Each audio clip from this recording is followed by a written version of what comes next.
नमस्कार साथियों, आप सभी का स्वागत है करियर विद ऋषि में।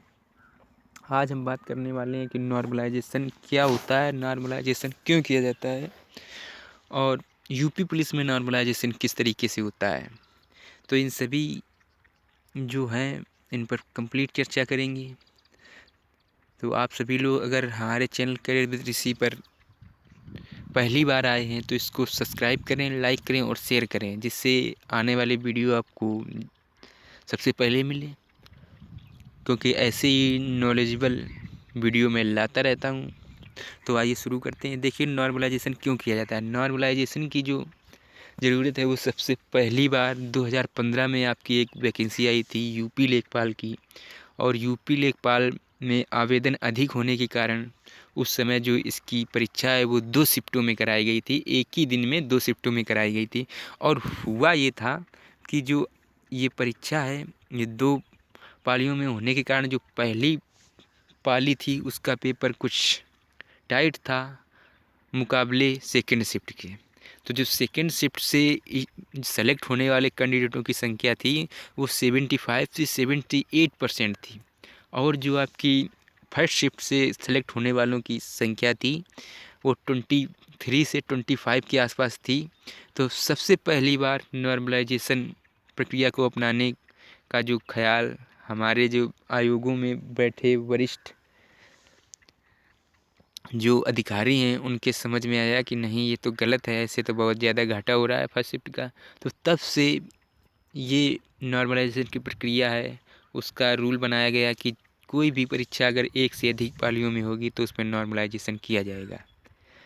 अब बात करूँगा कि नॉर्मलाइजेशन कैसे किया जाता है। तो देखिए, नॉर्मलाइजेशन कई चीज़ों पर डिपेंड करता है। पहली चीज़, आपका पेपर हार्ड है या सरल है। और यूपी पुलिस में एक और तथ्य है कि यूपी पुलिस में जो एक और बात है वो ये है कि पहली शिफ्ट में दिया है, आपको पता नहीं कि पेपर किस तरीके से आया है। अदर परीक्षाओं में ऐसा नहीं होता है, लेकिन यूपी पुलिस ऐसा मानता है। तो इसका भी वीडियो, सॉरी, इसका जो टॉपिक है वो भी यही है कि पहली शिफ्ट में हुआ है तो आपको इस बात का नॉलेज नहीं था कि पेपर किस तरीके से आ सकता है। तो इसका भी बेनिफिट उनको मिलता है जिनकी पहली शिफ्ट होती है। और इजी हार्ड हो गया। दो ये एक चीज़ और इसमें एक्यूरेसी किस तरीके से होनी चाहिए, मतलब आपको कम गलत करने चाहिए, तब आपका जो स्कोर है वो अच्छा खासा आपको मिलेगा। तो ये तीसरी बात हो गई। तो 3 बातों पर मुख्य रूप से नॉर्मलाइजेशन किया जाता है। तो 3 बातें मुख्य रूप से। अब देखिए नॉर्मलाइजेशन किया कैसे जाता है। जैसे 4 शिफ्टों में आपकी परीक्षा जो है वो संपन्न हुई है। फर्स्ट पहले दिन की, दूसरे दिन की।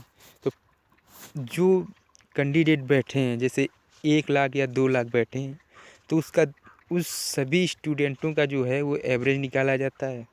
और यहाँ पर भी कन्फ्यूजन है। कुछ लोग कहते हैं सभी का एवरेज निकाला जाता है, और मुझे जो पता चला है वो ऐसा है कि जो टॉप के 10% स्टूडेंट हैं, जैसे एक शिफ्ट में 2 लाख लड़के बैठे हैं तो उनका टॉप का 10%, 2 लाख स्टूडेंट का 10% निकाला जाएगा और उनका एवरेज लिया जाएगा। मान लेते हैं एवरेज आया 30।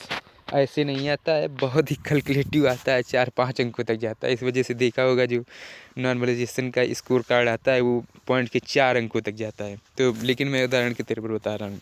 और दूसरी शिफ्ट में आया 32, इसमें आया 35 और इसमें आया 36। तो यहाँ से वो कठिन और इजी निकालते हैं। आप लोग कहेंगे मेरी शिफ्ट कठिन है, मेरी शिफ्ट कठिन है, मेरी हार्ड है। उससे कुछ नहीं होता, ये एवरेज बताएगा कि हार्ड है या नॉर्मल है। तो यहाँ से पता चलता है। अब अब वो लोग क्या करते हैं, अब उन लोगों पर निर्भर ये करता है कि वे बेस शिफ्ट किसको माने। हो सकता है अगर ज़्यादा वैसे बेस शिफ्ट इसको मानेंगे क्योंकि नंबर अधिकतर कटते नहीं हैं, तो 36 को बेस मानेंगे। तो इन सभी को इसके बराबर लाने के लिए इसमें 6 का, इसमें 4 का, इसमें 1 का मल्टीपल होगा। पॉइंटों में ये मल्टीपल होता है। अब मैं यहाँ पर ये भी क्वेश्चन आ रहा था कि सर एक ही शिफ्ट में सभी के अलग अलग नंबर कैसे बढ़ते हैं। अब वो यहीं पर समझने वाली बात है। जैसे यहाँ पर 6 का, इसमें 4 का, इसमें 1 का इंटू होगा जब इसमें, तो वो पॉइंटों में कुछ 6 का पॉइंटों में कुछ निकाल लेंगे, जैसे 2 है तो पॉइंटों में 2 निकालेंगे, तो जिसका जो स्कोर है, मान लीजिए किसी का 180 स्कोर है तो उसमें 0.2 का गुणा करेंगे तो इसका स्कोर है ये 180 के हिसाब से बढ़ेगा। अब किसी का 190 है तो उसमें 0.2 का गुणा होगा तो उसका 190 के हिसाब से स्कोर आएगा। किसी का 200 है तो जिसने ज़्यादा नंबर गेन किए हैं उसको नॉर्मलाइजेशन उतना ही ज़्यादा मिलेगा। तो ये है, ये चीज़ समझ में आ गई। अब बात करता हूँ मैं कि हो सकता है इसको बेस ना मान के 28 वाले को बेस ना मान करके एक काम वो और कर सकते हैं, इसको बेस मान सकते हैं। क्योंकि होता ये है, इसको बेस मानने से कट ऑफ ज़्यादा ऊपर लगानी पड़ रही है, ज़्यादा नंबर सभी को देने पड़ रहे हैं तो कट ऑफ ज़्यादा ऊपर जाएगी, फिर बवाला खड़ा होगा इतनी कट ऑफ कैसे चलेगी, 75% कैसे चलेगी। तो इस बवाले से बचने के लिए इसको एवरेज मान सकते हैं। इसको आपका औसत बेस शिफ्ट इसको मानेंगे, अगर इसको बेस शिफ्ट मानेंगे तो इसको 0.1 का लॉस होगा। तो ये कुछ समझ लीजिए, इसका तब यहाँ पर लॉस होगा, बाकी अधिकतर लॉस नहीं होता है। जब ज़्यादा कट ऑफ जाती है तब फिर इसको बेस मानेंगे तो इसको लॉस होगा 1-2 नंबर का, किसी को 1 नंबर का, किसी को 2 नंबर, किसी को 3 नंबर का, इस हिसाब से लॉस होता है। अब इसको इसके बराबर लाया जाएगा और इसको इसके बराबर लाया जाएगा, तो इसी 2 में से कोई बेस शिफ्ट होगी। ऐसा नहीं कि अब बेस शिफ्ट इसको मान लें तो 2 के नंबर घटेंगे तो ज़्यादा, फिर विवादों से भी बचना है। तो इस वजह से अपने विवेक से काम लेना है, तो विवादों से भी बचना है और काम भी करना है, तो इसको बेस मानेंगे। अब बात आएगी कि किसी के नंबर घट भी जाते हैं तो वो इसी वजह से घटते हैं। अब जब यहाँ घटेंगे तो इसके घटेंगे, इस शिफ्ट के, वरना अगर इसको बेस मानेंगे तो नंबर किसी के नहीं घटेंगे। तो इस दशा में नंबर घटते हैं जब बेस शिफ्ट इसको माना जाए, नहीं तो इसको भी। अब मैंने इसका रीज़न भी बता दिया कि कभी कभी ज़्यादा कटाव ऊपर जाती है तो फिर बेस शिफ्ट इसको मानते हैं। क्यों ज़्यादा ऊपर लगाएं, इसको 1-2 नंबर का लॉस हो जाएगा। नहीं तो इसको बेस मानेंगे, किसी को लॉस नहीं होगा। अगर इसको बेस मानेंगे तो थोड़ा बहुत लॉस हो सकता है। तो अब एक ये भी काफ़ी जो हमारे सब्सक्राइबर हैं उनका जो क्वेश्चन आ रहा था कि सर क्या ज़्यादा गलत करने से भी नंबर कम होते हैं, घटते हैं। देखिए हाँ, बिल्कुल इक्यूरेसी का भी जो मामला है, इक्यूरेसी भी अपनी मेंटेन कर के रखना होता, क्योंकि नॉर्मलाइजेशन में अधिक उसी को लाभ होता है जिसने गलत कम किए, मतलब इक्यूरेसी मेंटेन रखी उसको ज़्यादा फ़ायदा होता है। तो यूपी पुलिस में ये भी एक क्राइटेरिया है। तो इन 4 चीज़ों के अलावा कोई और चीज़ नॉर्मलाइजेशन में नहीं होती है। इन्हीं 3-4 पॉइंटों को ध्यान में, पहली इजी या हार्ड औसत से पता चलेगा।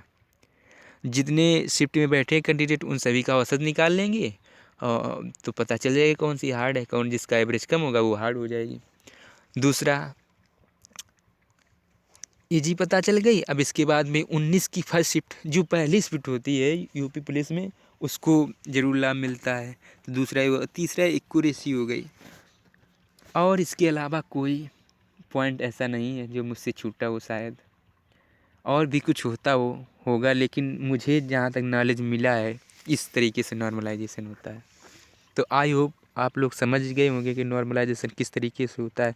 तो अब आप लोग इस बात का ज़रूर मंथन करना कि जब कभी पेपर देने जाना तो गलत कम से कम करने का प्रयास करना, और जिन क्वेश्चनों में 50-50 का मतलब हो जाए, मतलब 2 ऑप्शन आप बिल्कुल तरीके से एलिमिनेट कर दें तभी इसको छुए। अगर चारों बिल्कुल अनबिग लग रहे हैं तो उस क्वेश्चन को अटेम्प्ट ना करें, इसी में भलाई है। तो बाकी आप सभी लोग हमारे चैनल को सब्सक्राइब कर लीजिए, क्योंकि ग्रुप डी और एनटीपीसी की रणनीति से रिलेटेड एक वीडियो ज़रूर आएगा। और इस परीक्षा के बाद आप किस परीक्षा को टारगेट करना चाह रहे हैं उसके विषय में मैं बताऊंगा कि ग्रुप डी या एनटीपीसी क्या आपको टारगेट करना चाहिए। तो आप सभी लोग हमारे चैनल कैरियर को सब्सक्राइब जरूर कर लें, लाइक करें और शेयर करें। तो फिर मिलते हैं अगली वीडियो में, तब तक के लिए जय हिंद साथियों।